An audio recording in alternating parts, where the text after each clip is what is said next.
दोस्तों, हिमाचल प्रदेश में भाजपा जब से कांग्रेस की सरकार बनी है बैकफुट पर है और एक तरह से समझौते की पॉलिटिक्स ऑफ सेटलमेंट या फिर भाजपा एक कमजोर विपक्ष, इस तरह की लगातार चर्चाओं का बाजार गर्म है। और लगातार कई कई स्थितियां ऐसी हो गई हैं जहां पर भाजपा ने खुद साबित किया कि भाजपा हिमाचल में एक कमजोर विपक्ष के रूप में काम कर रही है। हालांकि विधायक भाजपा के जो हैं वो 25 से 28 हो गए हैं और बात करें तो सुधीर शर्मा, आशीष शर्मा जैसे चेहरे हैं जो कि लगातार कांग्रेस की सरकार को निशाने पर ले रहे हैं, लेकिन उनका कांग्रेस की सरकार को निशाने पर लेने के कारण कुछ अलग है। इसके विपरीत अगर हम भाजपा के कोर जो भाजपा है उसकी बात करें, माइनस कांग्रेसी भाजपा को अगर हम माइनस कर दें, तो जो भाजपा के लोग हैं वो यहाँ पर मौन है। और डॉक्टर राजीव बिंदल ने 2 दिन पहले ही प्रेस कॉन्फ्रेंस में कहा था कि जो भी व्यक्ति सरकार के खिलाफ जरा भी आवाज उठाने की प्रयास करता है उस व्यक्ति के ऊपर तानाशाही रवैया सरकार का होता है। और कहीं ना कहीं डॉक्टर राजीव बिंदल का ये जो डर था ये अब हिमाचल प्रदेश में सच भी साबित होने लगा है। और यही कारण है कि हिमाचल प्रदेश में भाजपा, जो कि कांग्रेस की सरकार में पॉलिटिक्स ऑफ सेटलमेंट के तहत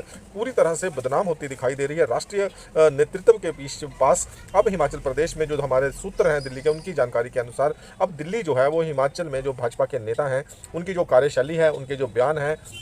और उनकी जो पॉलिटिक्स है उसके ऊपर अपनी कड़ी नज़र रखे हुए हैं। और दिल्ली जो है अब हिमाचल के भाजपा नेताओं के ऊपर, चाहे वो कोई भी किसी भी स्तर का नेता हो, चुनावी पॉलिटिक्स का हो चाहे गैर चुनावी पॉलिटिक्स का हो, कदावर नेता है जिसके बोलने और नहीं बोलने का प्रभाव पॉलिटिक्स में पड़ता है, उन सभी नेताओं की यहाँ पर बात कर रहे हैं। तो जो जानकारी है उसके अनुसार अब दिल्ली का एक मॉनिटरिंग सेल जो है वो हिमाचल के नेताओं का रिपोर्ट कार्ड बनाने जा रहा है। और हिमाचल के इन भाजपाई नेताओं का रिपोर्ट कार्ड बनाने की जरूरत भाजपा के केंद्र नेतृत्व को किस लिए पड़ी है, ये सर्वव्यापी है कि हिमाचल प्रदेश में पॉलिटिक्स ऑफ सेटलमेंट के तहत सारी राजनीति चल रही है। मुख्यमंत्री ठाकुर सुखविंदर सिंह सुक्खू ने बड़ी ही चालाकी के साथ पूरी की पूरी भाजपा को एक तरह से, जब भाजपा किसी मुद्दे के ऊपर बोलती है तो मुख्यमंत्री जो है उन्हीं के पुराने कागजों को निकाल देते हैं। जब भाजपा किसी घोटाले के ऊपर बोलती है तो जो संबंधित पूर्व मंत्री है उसके ही पुरानी चीजों को निकाल दिया जाता है और सोशल मीडिया में वायरल कर दिया जाता है। तो इससे एक डर का माहौल जो है वो भाजपा के ऊपर स्पष्ट दिखाई दे रहा है। एक दबाव मुख्यमंत्री का जो है भाजपा के विधायकों के ऊपर स्पष्ट दिखाई दे रहा है। और ये स्थिति इसलिए हिमाचल प्रदेश में भाजपा की है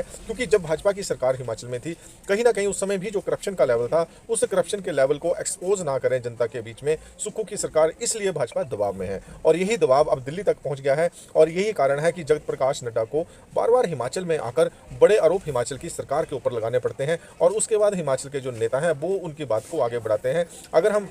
हाल ही के जगत प्रकाश नड्डा के दौरे की बात करें तो यहाँ पर भी एक आक्रामक रवैया सीमेंट के दामों को लेकर उनका रहा है। हालांकि हिमाचल के नेता इन चीज़ों को बड़ी मजबूती के साथ जनता के पक्ष में रखने में कामयाब रहे हों, ऐसा लगता नहीं है। और ना ही भाजपा उस तरह के प्रदर्शन और विरोध जो है वो कांग्रेस की नीतियों को लेकर अभी तक कर पाई है। और सबसे बड़ी बात यह है कि हिमाचल प्रदेश में भाजपा की जो स्थिति पॉलिटिक्स ऑफ सेटलमेंट है उसके लिए अब सेंटर को, केंद्र सरकार को मॉनिटरिंग सेल के तहत हिमाचल के नेताओं का अब नया एक परफॉर्मेंस कार्ड बनाना पड़ेगा। और उस परफॉर्मेंस कार्ड के आधार पर ही अब भाजपा में जो है अगला टिकट अब वितरण भी भाजपा करेगी, ऐसी जानकारी जो है भाजपा के ही सूत्रों ने हमें दी है। और ये एक बड़ी खबर हिमाचल प्रदेश की चिंता का विषय है हिमाचल में भाजपा के लिए। एक तरफ जहां पर मोदी सरकार जो है वो पूरे देश में राज कर रही है, कांग्रेस को उन्होंने एक तरह से नस्ते नाबूद पूरे देश में कर रखा है, उसके विपरीत हिमाचल प्रदेश की भाजपा कांग्रेस की सरकार के प्रेशर में काम कर रही है, काम ही नहीं कर रही है। मतलब जो भूमिका भाजपा की होनी चाहिए वो कहीं दिखाई नहीं दे रही। इसके विपरीत हिमाचल में भाजपा आपस में भिड़ती अधिक नजर आ रही है। यही कारण है कि डॉक्टर राजीव बिंदल को मीडिया के बीच में आकर इस बात को कहना पड़ा कि जब भी कोई व्यक्ति, कोई नेता जो है वो कांग्रेस की सरकार को निशाने पर लेता है तो उसके ऊपर तानाशाही रवैया हो जाता है। तो इसको हम तानाशाही रवैया तो नहीं कहेंगे, डॉक्टर बिंदल जरूर इस बात को कह रहे हैं, लेकिन ये इन्हीं के जो पुराने चिट्ठे हैं उनको निकालने की बात है। सुखविंदर सिंह सुक्खू लगातार भाजपा को निशाने पर लेते हैं और जब भी भाजपा का कोई नेता आरोप लगाता है तो उन्हीं के आरोपों में निपटा दिया जाता है। यही कारण है कि एक डर का माहौल हिमाचल में भाजपाई नेताओं का हो चुका है। और अब केंद्र को हस्तक्षेप करके एक रिपोर्ट कार्ड जो है वो बनाने के लिए हिमाचल प्रदेश के नेताओं का एक नई पहल करनी पड़ी है, जो कि हिमाचल प्रदेश में पहली बार ऐसा होगा। पहली बार इतना कमजोर विपक्ष, प्रेम कुमार धूमल और वीरभद्र सिंह की पॉलिटिक्स खत्म होने के बाद मुकेश अग्निहोत्री भी नेता विपक्ष रहे, लेकिन वो एक मजबूत नेता विपक्ष रहे। लेकिन अब जो भाजपा की राजनीति हिमाचल में है, 25 से 28 विधायक भी हो गए, लेकिन उसके बाद भी सुधीर शर्मा और आशीष शर्मा जैसे चेहरों को छोड़ दें तो भाजपा की राजनीति में कोई दम दिखाई नहीं दे रहा। मसलन आप देख लीजिए कि भाजपा के विधायक जो हैं कांग्रेस के साथ मिलकर विदेश दौरों पर आपदा के इस दौर में जा रहे हैं और आपदा के इस दौर को भाजपा का जो एक मुद्दा था उसको जो है सरकार ने बड़ी ही चालाकी से भाजपा के विधायकों को भेजकर भाजपा के हाथों से छीन लिया। उसी तरह जैसे आज करसोग में कार्यक्रम है, खूब भीड़ वहां पर जुटी है और भाजपा के विधायक वहां पर हैं, वो भी कंधे से कंधा मिलाकर मुख्यमंत्री ठाकुर सुखविंदर सिंह सुक्खू के साथ खड़े नजर आ रहे हैं। भारी भीड़, बड़ा कार्यक्रम ये वहां पर चल रहा है। तो आप समझ सकते हैं कि हिमाचल प्रदेश में एक नई पॉलिटिक्स साझा मंच हिमाचल प्रदेश में इस समय भाजपा और कांग्रेस का नजर आ रहा है, जिसमें आम जनता जो 70 लाख मतदाता है, जो जनरेशन